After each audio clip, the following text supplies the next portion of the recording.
بسم اللہ الرحمن الرحیم۔ تمام ناظرین کو اعجاز بابو خان کا السلام علیکم۔ سندھ پبلک سروس کمیشن میں لیکچرر اردو کے انٹرویو اور تحریری امتحان کی تیاری کرنے والے امیدواروں کے لیے ایک نئے اور اہم موضوع کے ساتھ حاضر ہوئے ہیں۔ آج کا ہمارا موضوع ہے اردو کے عوامی و جمہوری شاعر نذیر اکبر آبادی۔ تو آئیے آج نذیر اکبر آبادی کی سوانح، تخلیقات اور ان کی اردو ادب میں انفرادیت اور اہمیت کے حوالے سے تفصیلی مطالعہ کرتے ہیں۔ نذیر اکبر آبادی کا اصل نام ولی محمد تھا۔ 1735 میں دہلی میں پیدا ہوئے۔ یہ اپنے والدین کی 13ویں اولاد تھے۔ ان سے پہلے 12 اولادیں یکے بعد دیگریں انتقال کر گئی تھیں۔ والد محمد فاروق کے ہمراہ بچپن میں ہی اکبر آباد آگرہ آ گئے اور ساری عمر یہیں گزاری۔ نذیر اکبر آبادی نے رواج زمانہ کے مطابق عربی و فارسی کی تعلیم مدرسے میں حاصل کی اور پھر مولمی کے آزاد پیشے سے وابستہ ہو گئے۔ کچھ عرصہ آگرہ کے رئیس نواب محمد علی خاں کے لڑکوں کو پڑھایا، پھر لالا بلاس رائے کھتری کے 6 لڑکوں کو پڑھانے لگے۔ نذیر نے بھرپور زندگی گزاری۔ انہوں نے اپنے زمانے کے مشاغل سے بھی بھرپور لطف اندوز ہوتے ہوئے پتنگ بازی، کبوتر بازی، کشتی اور دیگر کھیلوں میں بھی بھرپور حصہ لیا۔ نذیر اکبر آبادی نے 95 سال کی طویل عمر پائی۔ 1830 میں اکبر آباد آگرہ میں ہی ان کا انتقال ہوا۔ تاج گنج آگرہ میں دفن ہیں۔ ہر سال بسنت پنچمی کے دن ان کے مزار پر عرس یا میلہ لگتا ہے۔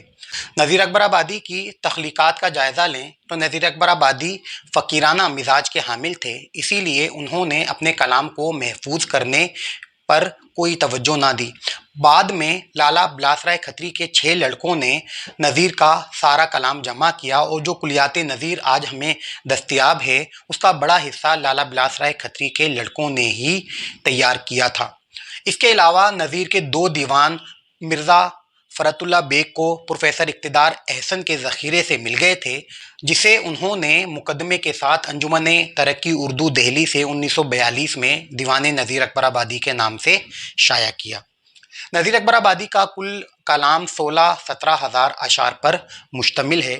نذیر اکبر آبادی کی اردو ادب میں اہمیت ان کی نظم نگاری کے حوالے سے ہے۔ نذیر کو اردو میں نظم کا موجد کہا جاتا ہے۔ بعد میں وہ جدید نظم کے رجحانات جسے حالی اور آزاد نے پروان چڑھایا، اس کی بنیاد نذیر اکبر آبادی نے ہی رکھی تھی۔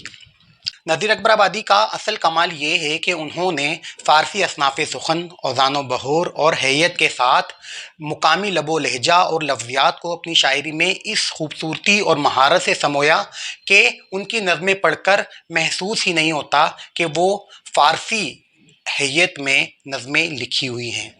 نذیر کی نظموں میں مقامی لب و لہجہ اور مقامی اثرات خاص طور پر نمایاں ہیں۔ نذیر اکبر آبادی نے اپنے زمانے کے تہذیبی رویے، عقائد، رسومات، مشاغل اور انداز نثر کو شاعری میں شامل کیا۔ نذیر نے میلوں، ٹھیلوں، تہواروں، باغوں، موسموں، پرندوں، جانوروں، پھلوں، سبزیوں اور دیگر مقامی موضوعات کو اپنی شاعری کا موضوع بنایا۔ اس کے علاوہ فلسفیانہ موضوعات اور عوامی مسائل کو بھی اپنی شاعری میں شامل کیا۔ نذیر اکبر آبادی کی فلسفیانہ نظموں میں ہنس نامہ، بنجارہ نامہ، روٹی نامہ خاص طور پر اہمیت کی حامل ہیں۔ نذیر اکبر آبادی نے شب برات، عید الفطر، بسنت، ہولی، دیوالی، راکھی، بلدیو جی کا میلہ، سلیم چشتی کا عرس، اژدہے کا بچہ، ریچھ کا بچہ، فنا، بعد فنا، برسات اور پھسلن، برسات کی بہاریں، برسات اور جاڑا، لڈو، آگرہ کی ککڑی، عاشقوں کی بھنگ اور ایسے ہی سینکڑوں موضوعات پر خوبصورت نظمیں لکھی۔ نذیر اکبر آبادی کی نظموں میں موضوعات کا تنوع پایا جاتا ہے۔ نذیر اکبر آبادی نے ہر اس موضوع پر نظم لکھی جو زمانے میں عوامی دلچسپی کا حامل ہو سکتا ہے۔ نذیر اکبر آبادی کی یہی انفرادیت انہیں دیگر شعراء سے ممتاز کرتی ہے۔ نذیر اکبر آبادی کی نظموں میں تاثیر کی ایسی طاقت ہے جو سننے والے کو محظوظ کرتی ہے۔ نذیر کی نظموں کا اصل لطف پڑھنے کی بجائے محفلوں میں بلند آواز سے سننے میں حاصل ہوتا ہے۔ نذیر اکبر آبادی کی یہی خصوصیت انہیں اپنے ہم عصروں میں ممتاز کرتی ہے۔ نذیر اکبر آبادی کو اپنے زمانے میں خاص اہمیت کا حامل شاعر نہیں سمجھا جاتا تھا۔